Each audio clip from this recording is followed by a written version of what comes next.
Good afternoon, everyone. My name is David Medina, and I'm the COO and co-founder of Results for America. Thanks for joining us for our 101st session, developed in collaboration with our partners at Bloomberg Philanthropies and the U.S. Conference of Mayors. For those of you who may be joining us today for the first time, our local infrastructure hub is a national program that connects cities and towns and leaders like all of you with the resources that you need to access federal infrastructure funding in order to drive local progress, improve communities, and deliver results for local residents. And through this hub, city and town leaders like all of you have access to hands-on grant application training to secure bipartisan infrastructure law and Inflation Reduction Act funding, hands-on grant implementation workshops, one-on-one office hours, and other actionable resources. And you can sign up to learn more about all of this at our website, localinfrastructure.org. Today's session is focused on how you can leverage the EPA Brownfields program to assess and clean up your community's contaminated sites and create revitalized multi-purpose public spaces. And so we have an exciting program for all of you today. And without further ado, I'd like to welcome our featured speakers. First, Brooklyn James, environmental engineer at the U.S. Environmental Protection Agency, and Devin Rainwater, program manager at the Center for Creative Land Recycling. Brooklyn and Devin, take it away.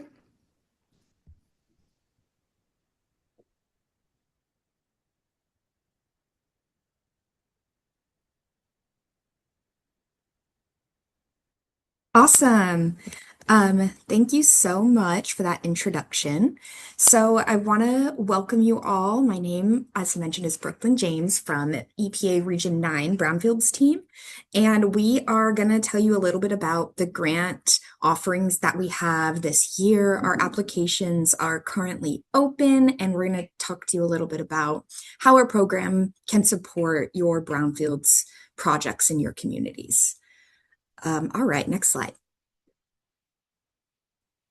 So we are going to start off by talking about a little bit of brownfields basics. We're just going to touch on kind of the definition and what brownfields can look like. And then we're going to talk about the different grant offerings. You'll see this acronym a lot, MAC, but it stands for Multi-Purpose Assessment and Cleanup. We'll talk about eligibility as far as site eligibility and applicant eligibility, the things that we would expect in the application, kind of like what that package looks like. We'll give a couple tips on writing your narrative, and then we will talk about connecting with your TAB provider or your technical assistance to Brownfields providers and how they can help you with your application. Alrighty, next slide.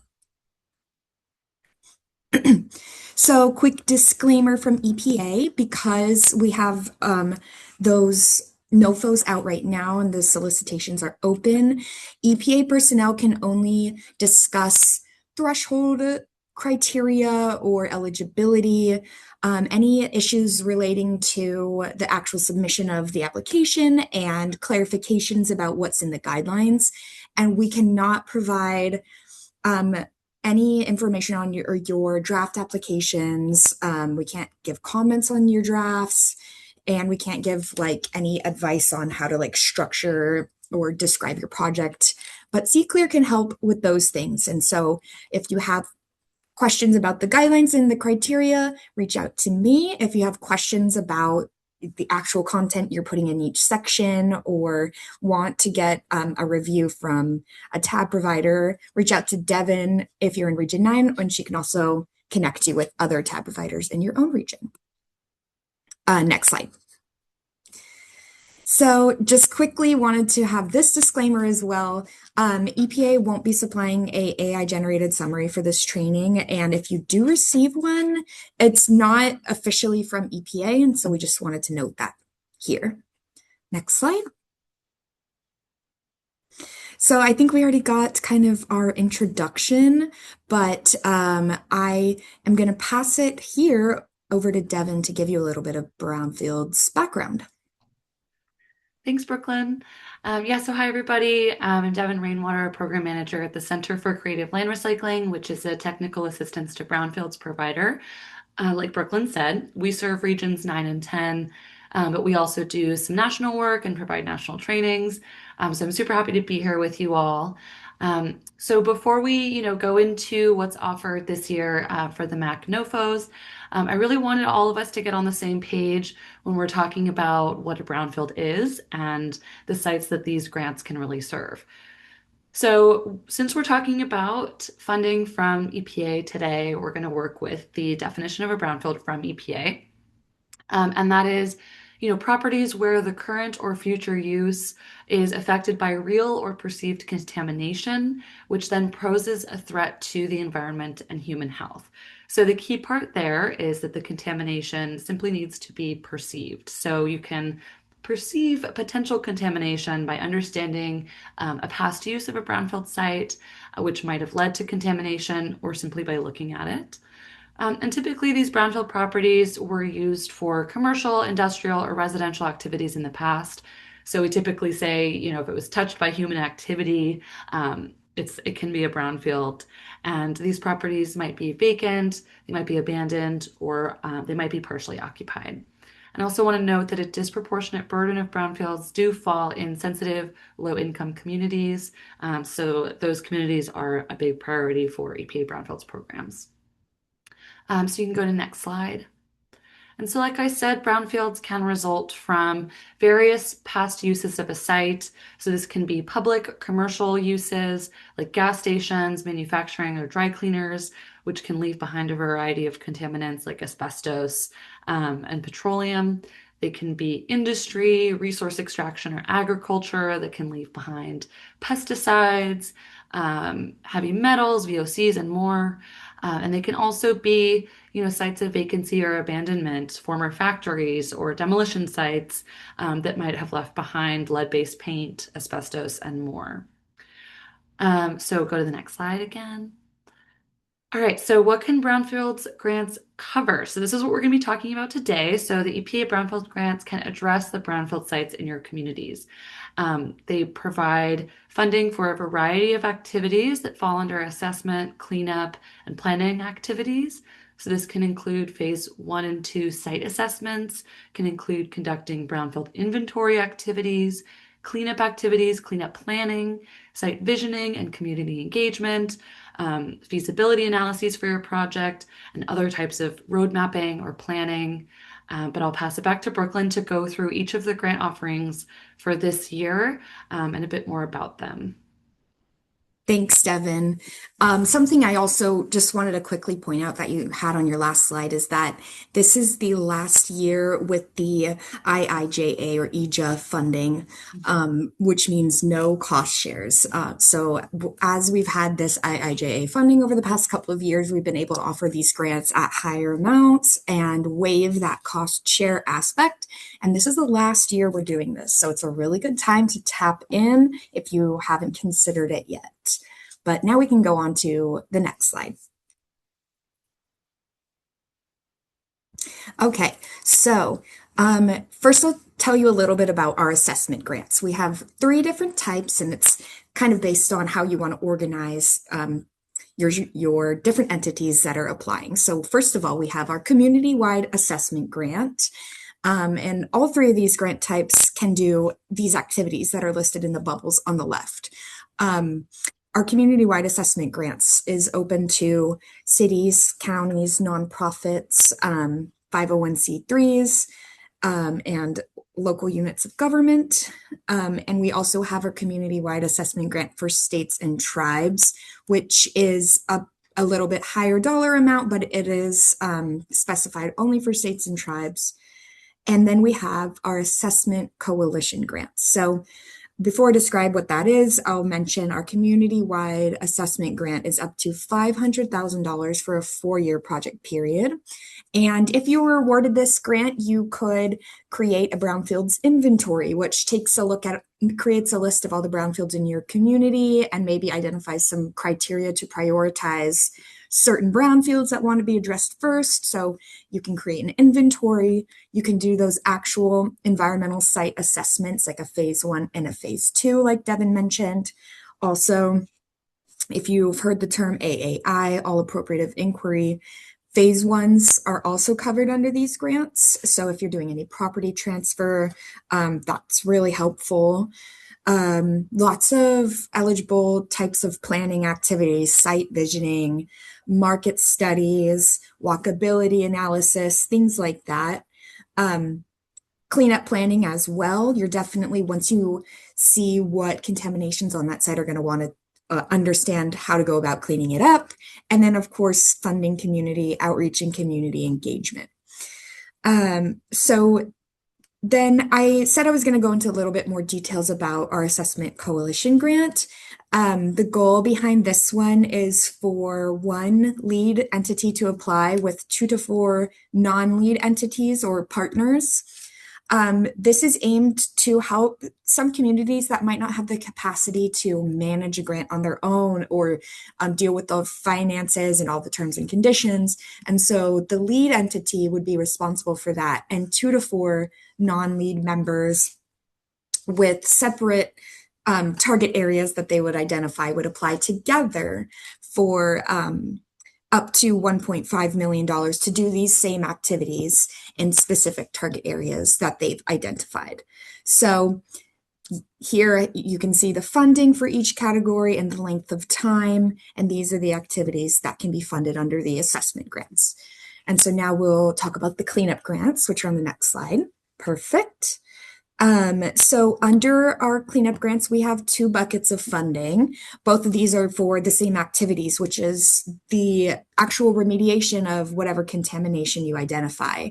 It can cover regulatory oversight fees if you're in a voluntary cleanup program or something to that effect. Site-specific reuse planning, so more site visioning, and then also community engagement and community outreach, because that's important to do throughout the whole life cycle of the Brownfields redevelopment process. And we are offering awards, one up to $500,000 and one up to $4 million. And there are a couple nuances to this grant in order to be eligible to apply. So the applicant has to be the site owner and the sole owner of the site at the time of the application. And the site has to be fully characterized, which is the phrase we use basically to mean you have a completed phase 2 report that doesn't identify that more sampling is needed at the site. There's also some requirements regarding community notification. So we'll talk about that in a future slide. And if you have any questions, if you're not quite sure if you're an eligible entity, which also we'll go over in a future slide, reach out to your regional EPA Brownfields contacts, because they'll be able to help you determine if you are an eligible entity and your site is eligible. So next slide, please. Okay, the third grant type we're offering here is the multipurpose, and this combines the activities of the assessment and the cleanup grants that I mentioned before. So I'm not going to go into those too in depth, but this one is up to $1 million over a project period of 5 years. And under this grant type, if you are awarded, we'd ask that you complete at least 1 site cleanup and at least 1 phase 2 environmental site assessment and 1 revitalization plan, which could be an overall or site specific. Okay, next slide. So here's an overview of kind of the things that I just discussed, but you can also see the number of awards that we are anticipating awarding in each category. You can see the funding and where it's coming from, and this really shows you how much the IIJA funding is contributing to our grants at the moment. So again, there's no cost share, so it's a great time to apply. Next slide.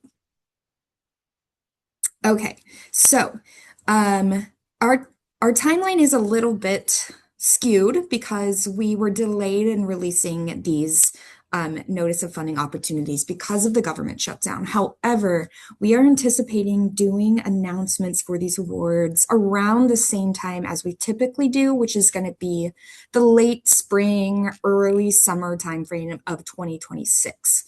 So applications are due January 28th, 2026. And at that point, we collect all the applications, do our reviews, and intend to announce the selections in June. June through September is when you would work with your EPA project officer to get your work plan developed and finalize all the paperwork. And then the actual work could begin and the grant is awarded in the September to October 2026 timeframe.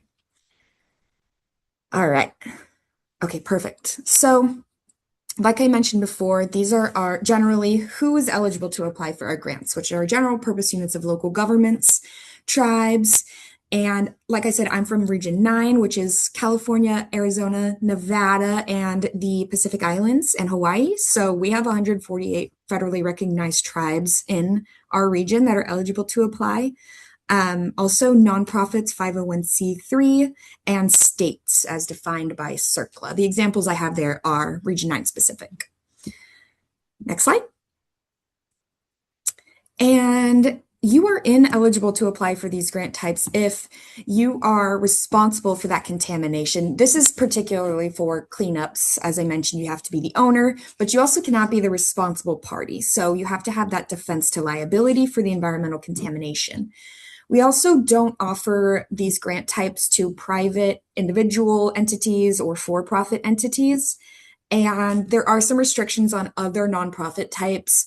So if you are a 501c4 and you do not lobby for the federal government, you might still be eligible. I would just say reach out to your EPA regional contact to determine that before you move forward with preparing your stuff. All right, next slide. Okay, so I know this is already probably a lot of information, and I just want to provide as much as we can say. And so I wanted to give this slide to just quickly touch on the different pieces that are going to be required for threshold for your application to pass threshold. And if it does not pass threshold, EPA doesn't even get the chance to review the content further. So we really want to get it to pass threshold so your proposal can be read and reviewed and scored. So you're going to need to address which type of eligible applicant you are. There are restrictions on if you can apply for certain application types, multiple of them in the same year. So identifying if you're doing that, discussing community involvement. If you do have an existing grant, proving that you expended those funds down to the required amount by the required date, name any contractors or subcontractors that you might have, and then submit all of these forms alongside, including the threshold criteria response page, which I will say is probably the most important, and that just has your responses to all of these bullet points here. All right.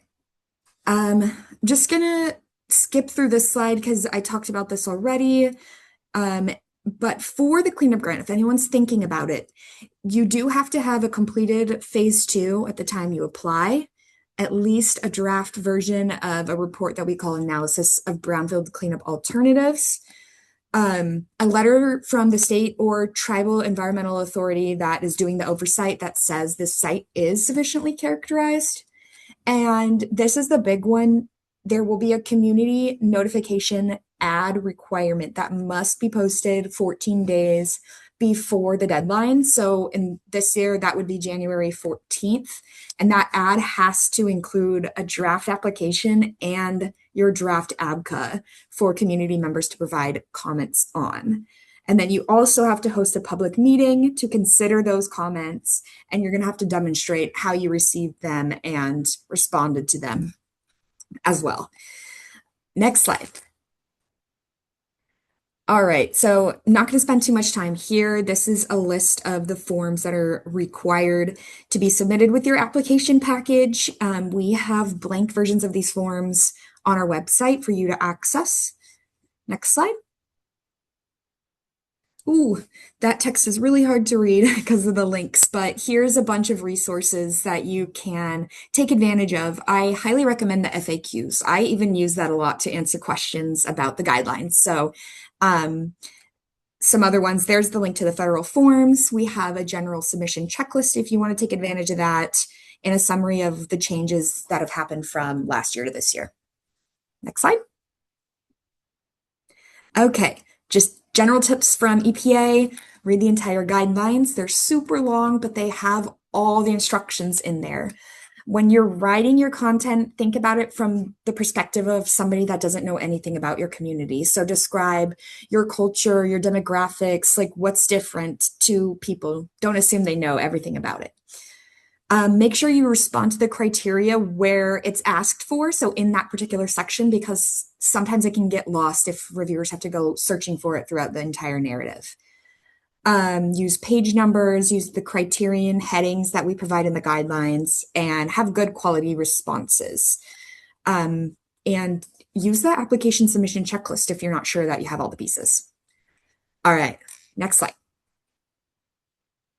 Okay, I think this is where I'm passing it off to Devin. Sorry, that was a lot of information, but I'm here for questions later on.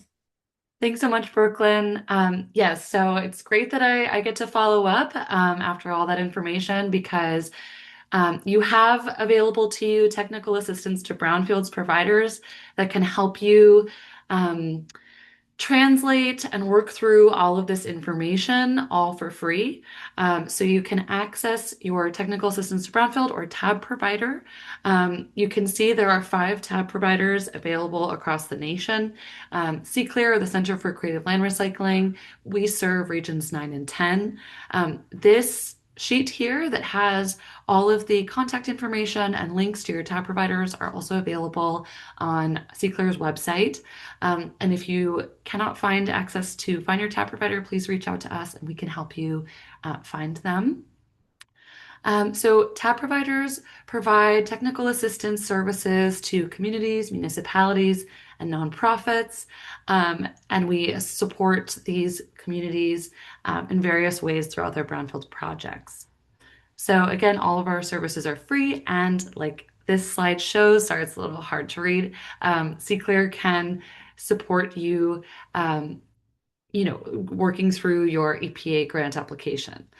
So we can help you at each of the steps of the process besides the actual writing of your grant.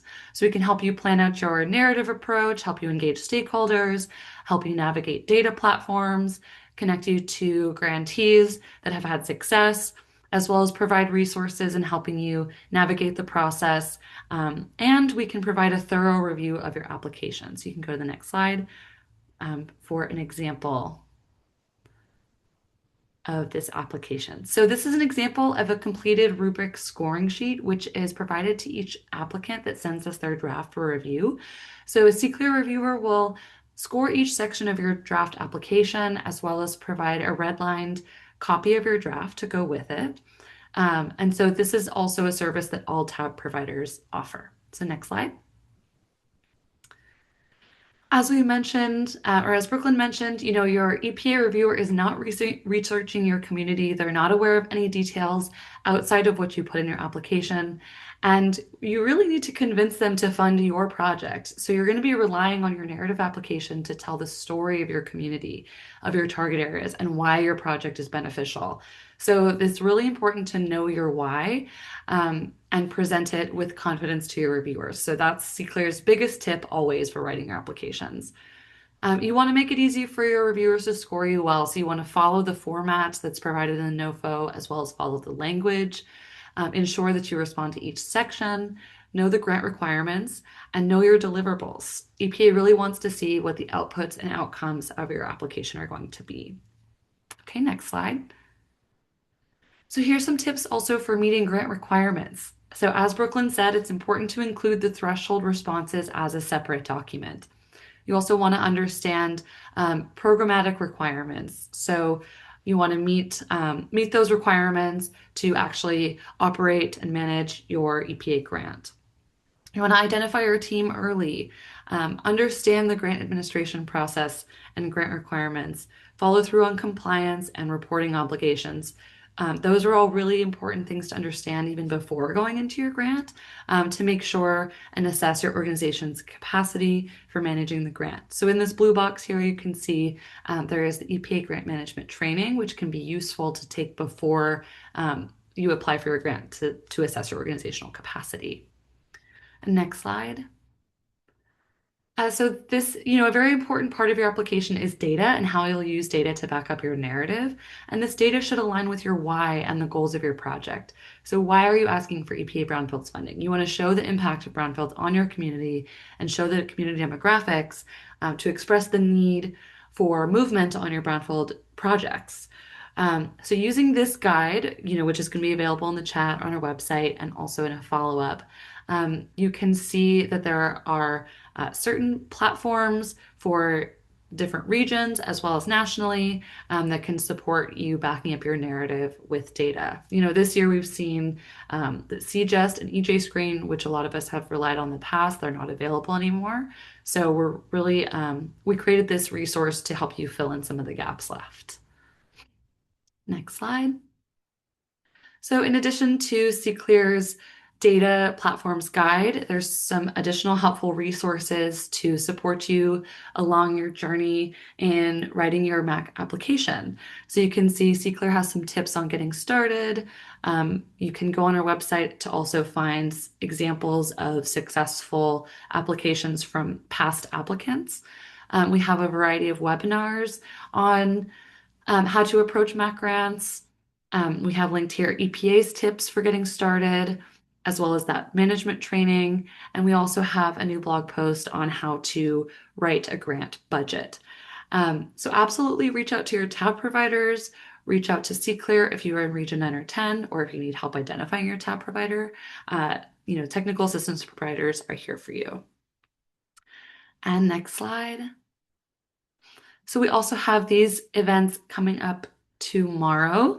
So if you want to hear more from your tab provider, hear from the tab providers across the country, there is the National Tab Tips from the Tab Programs webinar tomorrow at 11:30 a.m. Pacific Standard Time. So a link to this will also be available. And so you can hear from all the tab providers in a roundtable discussion and share their ideas and tips for tackling MAC grants from each of the tab providers.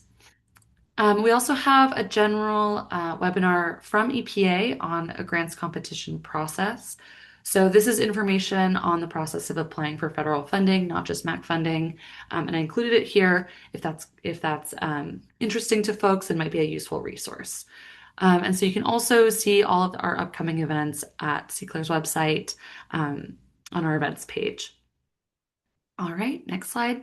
And just a big reminder, the submission deadline for these grants is January 28th, 2026 at 11:59 p.m. Eastern Standard Time. And you must submit your grants through grants.gov, so make sure that you have an account with grants.gov. That can take a few weeks to get registered with grants.gov, so it's really important to set up your account now.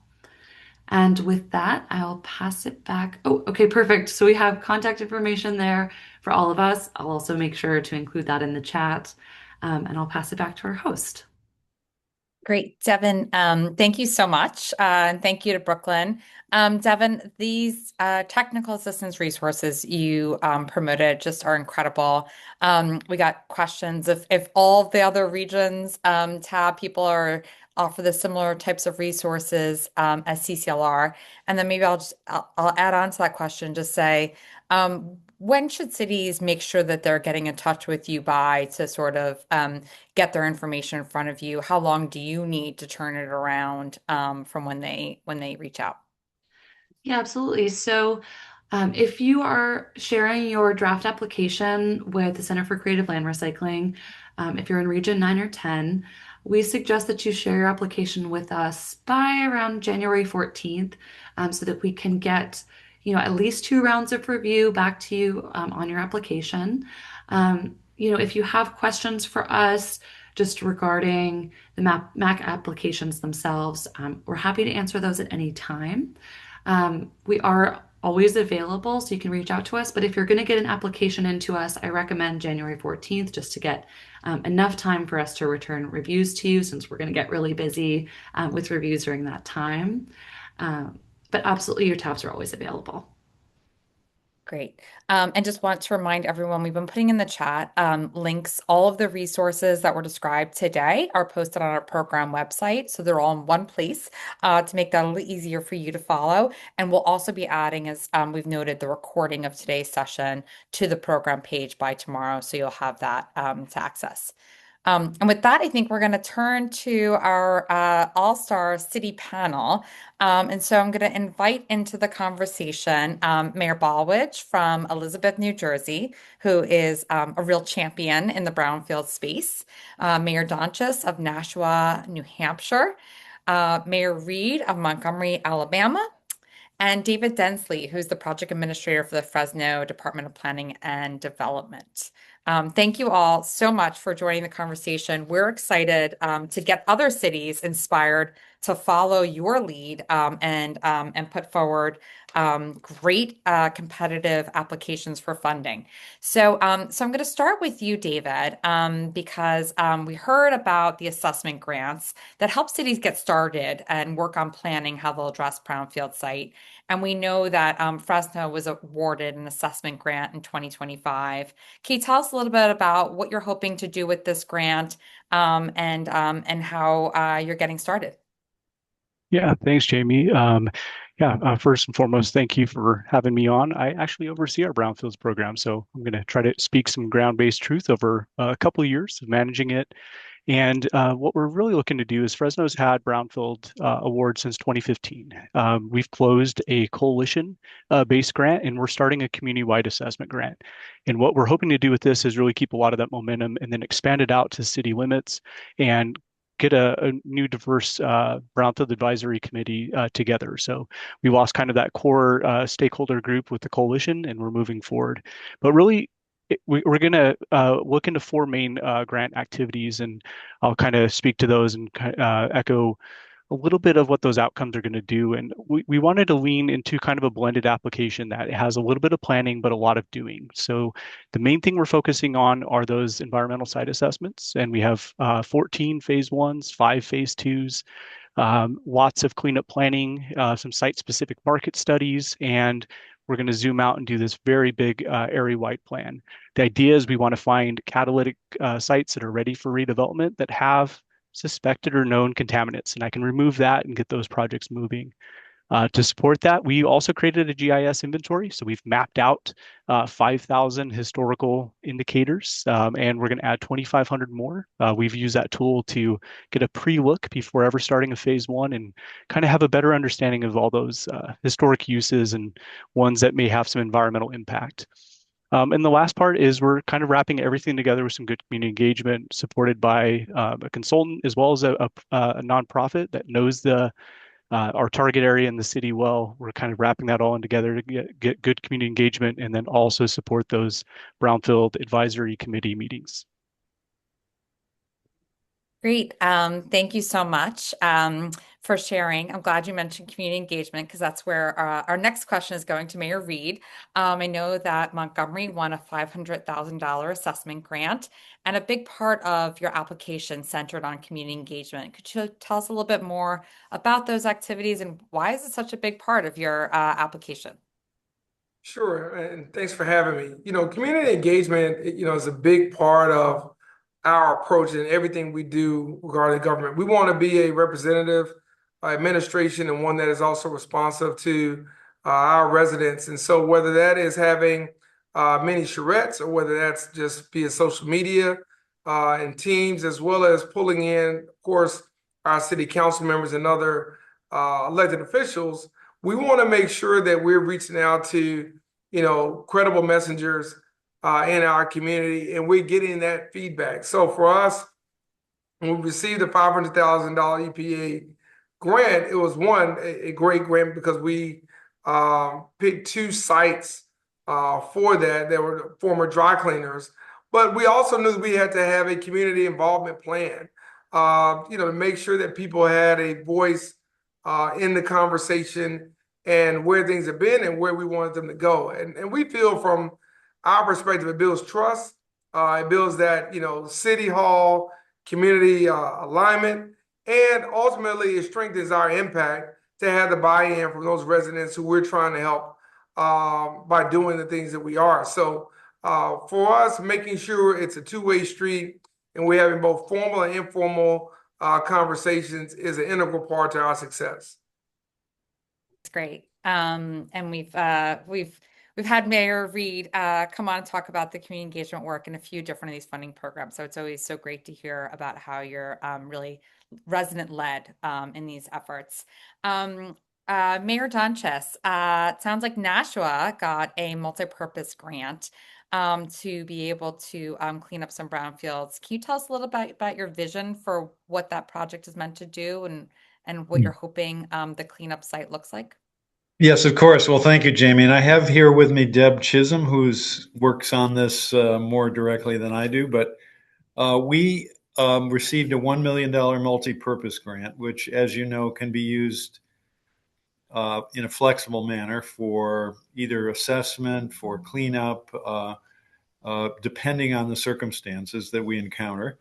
And where we're focusing most of our efforts is on a section of what we call the mill yard, which is a historic area where the textile mills and other mills were originally established a couple hundred years ago.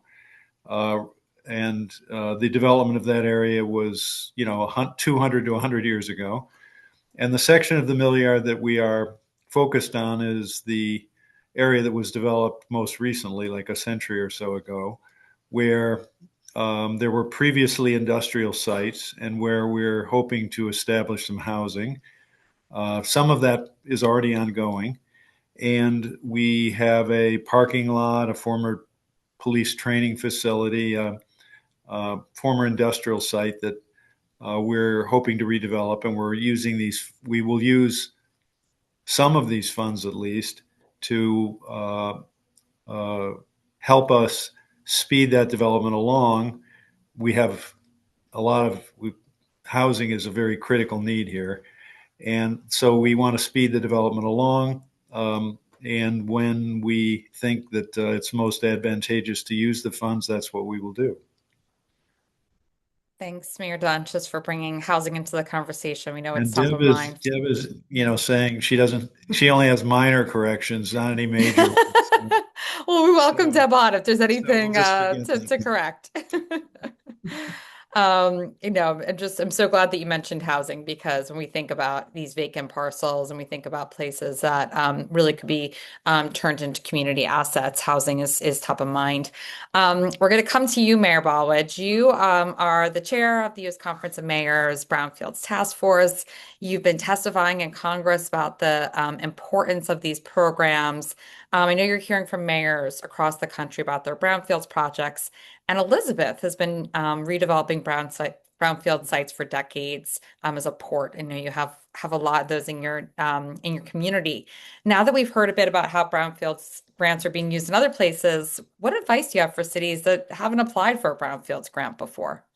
First of all, Jamie, thank you very much for hosting this with Bloomberg Philanthropies and your work with the U.S. Conference of Mayors, and especially Judy Sheen of the staff there. And I want to thank Brooklyn and Devlin for all of their work and effort as well. And to my fellow mayors who have received grants, I started on this over 30 years ago when I first testified in Congress at a Senate hearing and then congressional hearings. And we spent a lot of time back then talking with a whole host of people, most importantly, developers. We talked to even banks. We talked to property owners. We talked with people who may deal with some contamination in neighboring properties. And in working with Congress, if I can advise mayors who have not applied yet, is the first thing you really need is a good grant writer. And if you don't have one on staff, fortunately, we have one on staff. She's been absolutely terrific and is still working with us now 25 years later. She's done a great job in writing these grants. So that's your first step. And if you don't have a good grant writer on staff, there are plenty of firms in your city or neighboring community that you can apply or do a contract with in order to get that done. Also working in New Jersey, a state voluntary cleanup program, working with the multi-purpose grants. The first thing we did, by the way, was identify brownfield sites in the city of Elizabeth. through one of the earliest grants that were put out in the early 2000s. We identified over 50 sites, some as large as 166 acres, and that site was a former landfill that, because of brownfield money, both in the state and the federal government, we were able to convert to a 2 million square foot mall with 5 hotels, provide a lot of jobs. The property was paying the city of about $63,000 a year. It's now paying us over $800,000 a year in revenue. So my suggestion after the inventory is to work with others. You'll also need to work and find out whether the owner and the developer is willing to work with you. And also political guts. Sometimes you're going to need to grow a set, to be clear about it, in order to move some of these properties into economic development. There will be a NIMBY syndrome when you try to convert property that may have been dormant for a long time. And some city council members will oppose it. I had one city council member oppose a redevelopment of a Brownfield site that we were going to make into 2 Little League fields because they felt that moving the contaminated dirt to the mall property was making the mall property worse. I tried to tell them, we're moving it into a dump. How worse can we make the dump? So that city councilman fought against converting that brownfield into 2 Little League fields. Public perception was somewhat on his side in the beginning, but we quickly changed it around. So having the ability to deal with the politics is another thing that I encourage my fellow mayors to start out with. Not only a good grant writer, but making sure you have support from the political class and the development class and the business class before you move forward. Thank you, Mayor Ballage. And I posted in the chat, we did a workshop a couple of weeks ago with CCLR's assistants and others, really on if you don't have a grant writer, or even if you do, what are all those pieces from start to finish that you'll need to be able to write these grants? And we've seen in the local infrastructure how people who are in varied roles or, carrying 5 roles in small cities go on to effectively, write grants for funding. So any community of any size can do this. Don't be discouraged, even if you have a small staff or small budget. Yeah, Jamie, I just want to say that Brooklyn and Devin made it clear that Yeah. EPA is not going to review what is written. You need to convince the EPA, and you need to convince your region tab that what you write is your selling point. So that's where it begins with a good grant writer. Yeah, Thank you, no, Jamie. absolutely. No, it's so important. It's so important to paint that picture of what's going on in your community because they may not have done to Elizabeth or Nashua or Montgomery or Fresno. Mayor Reed, I'm going to come back to you. Your assessment grant included funding for 3 reuse plans. Can you tell us a bit about your vision for these sites and how you hope the reuse of these will revitalize places within Montgomery? Sure. We envision these plans to help us with tourism, economic development, and public health. They're within steps of the Equal Justice Initiative's National Memorial for Peace and Justice. And so for us, it's a way to revitalize part of the grid that has not yet been touched and has not been invested in several decades. So when we think about cultural tourism, Montgomery ranks second only to Washington, D.C. for the amount of visitors that come to our city for history regarding the civil rights movement, but also regarding the Civil War. So a lot of people come, they get out and walk, they'll get on some bikes and things along those lines. And so we've had kind of mismatched blocks, if you will, and parcels.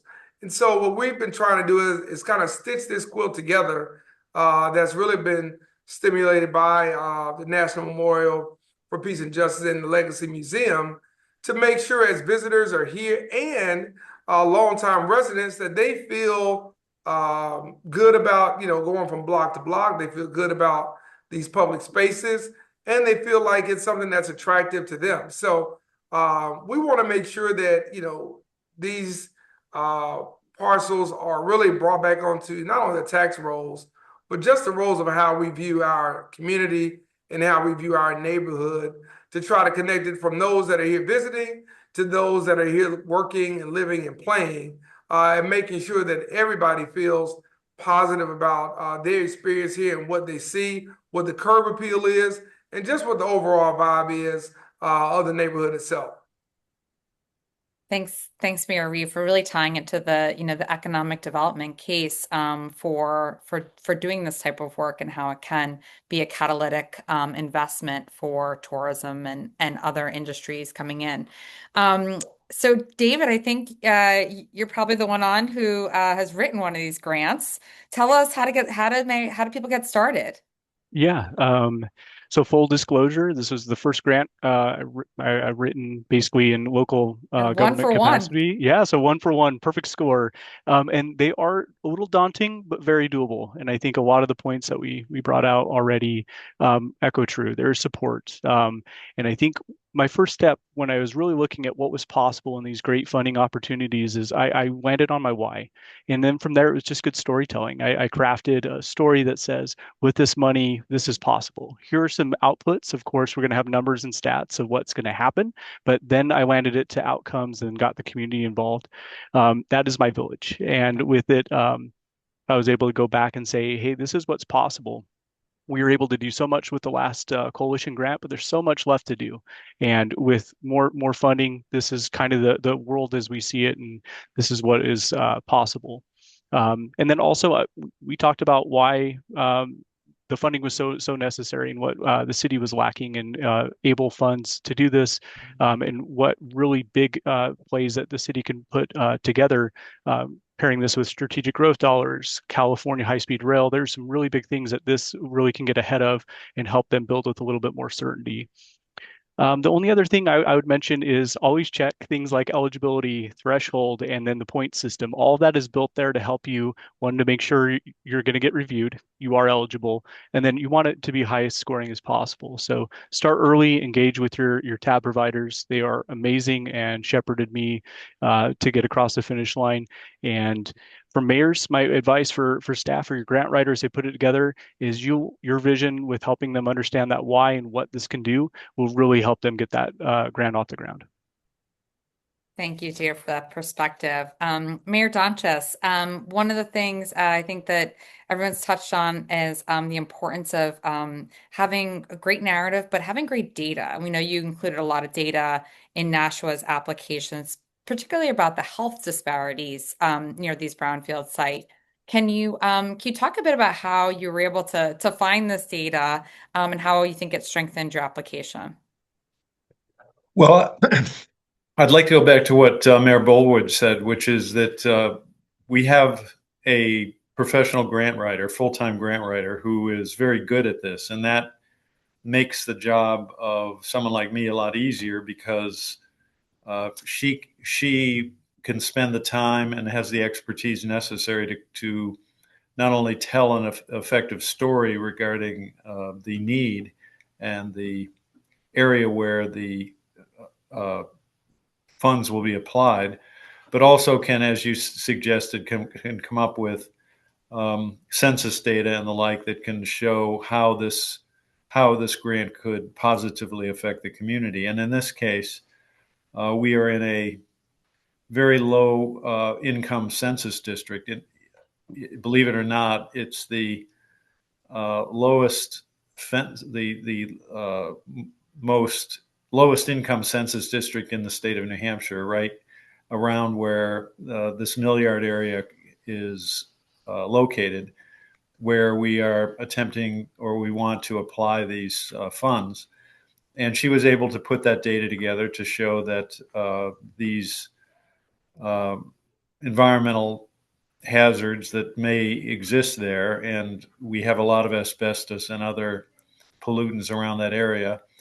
She was able to show that this fixing up these sites could have a positive impact on the surrounding low-income neighborhoods. So, going back to in our case, Pamela Davies is her name.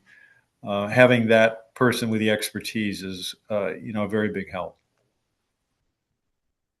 Great. And Mayor Ballard, you reflected so much on the importance of the leadership of mayors, and I want to bring this back to you.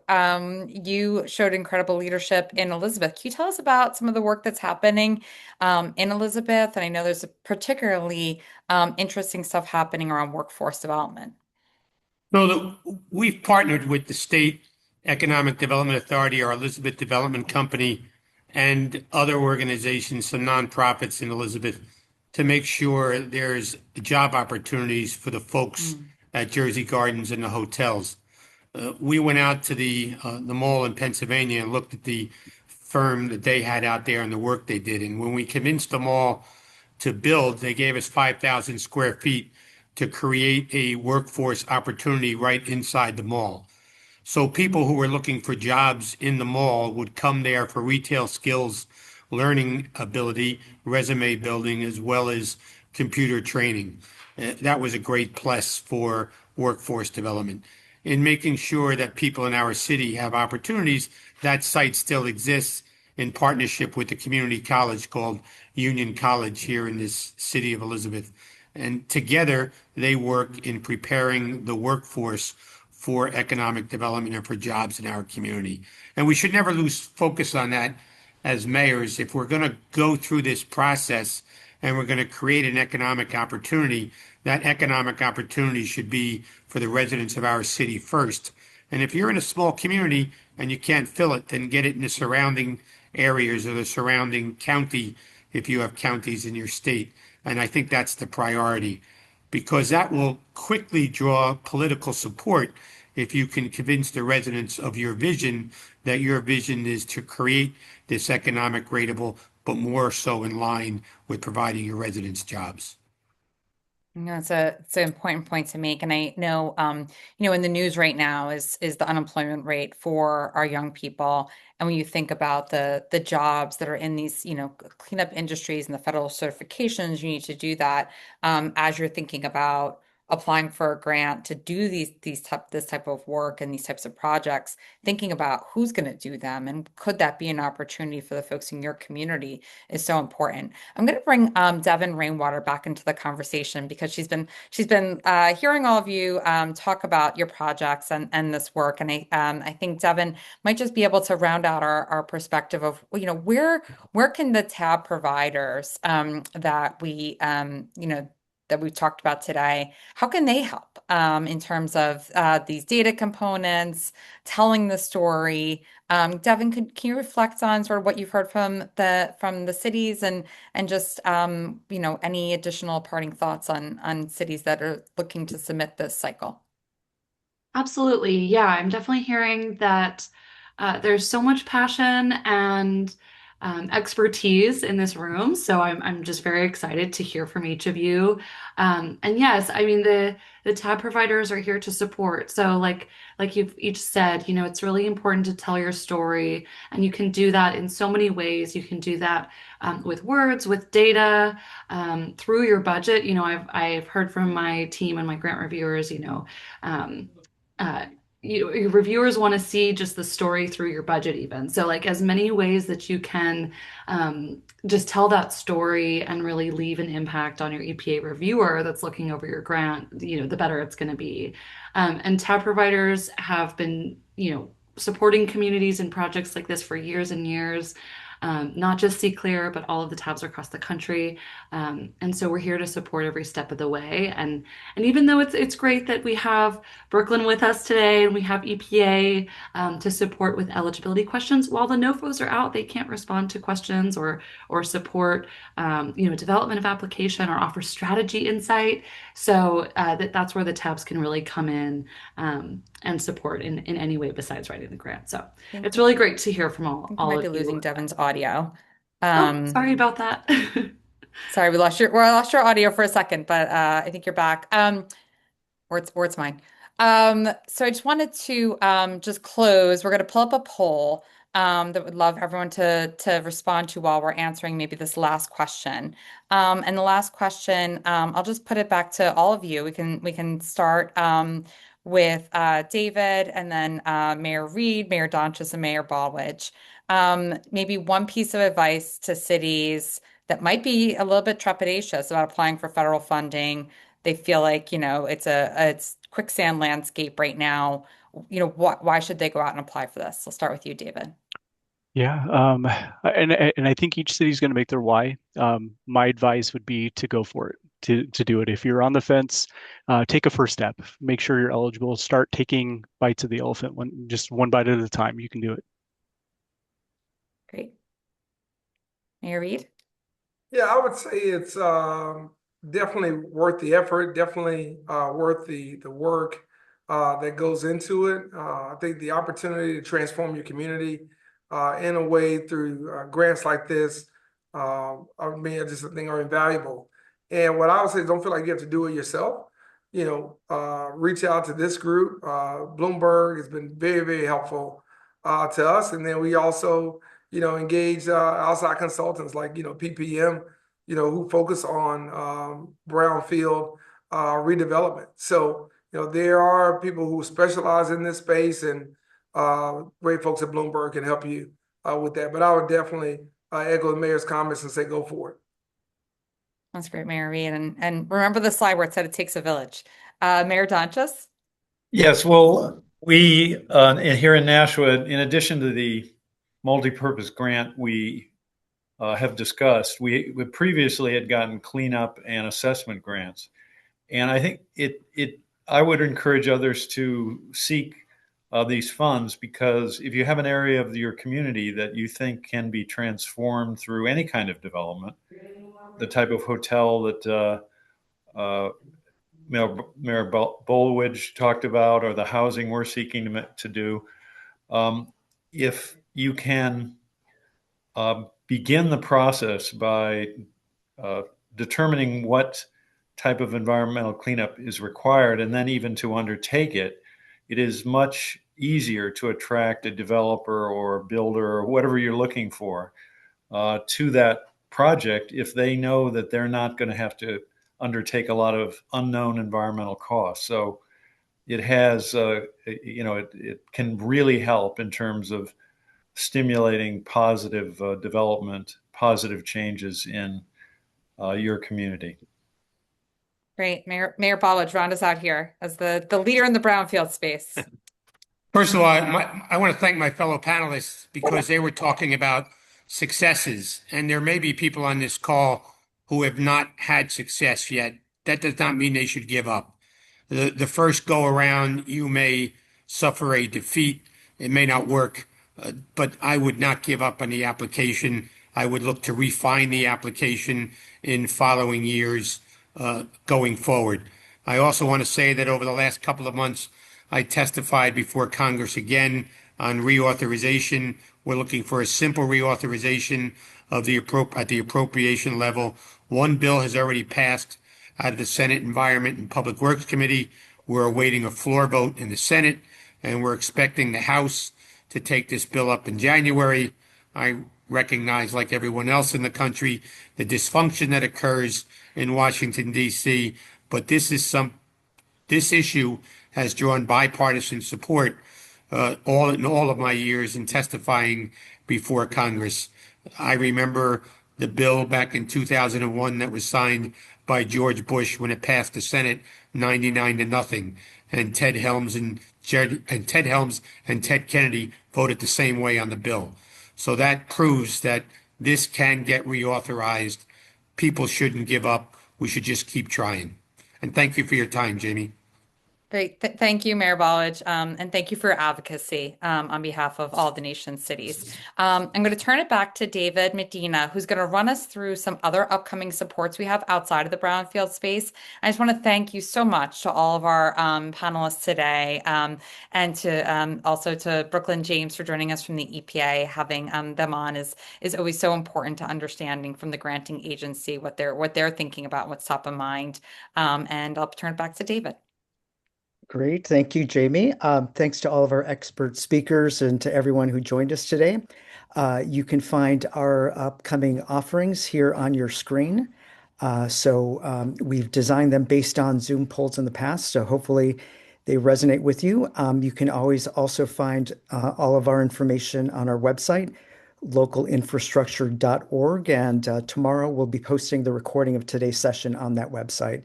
So thanks again to all of you for joining us. See you soon.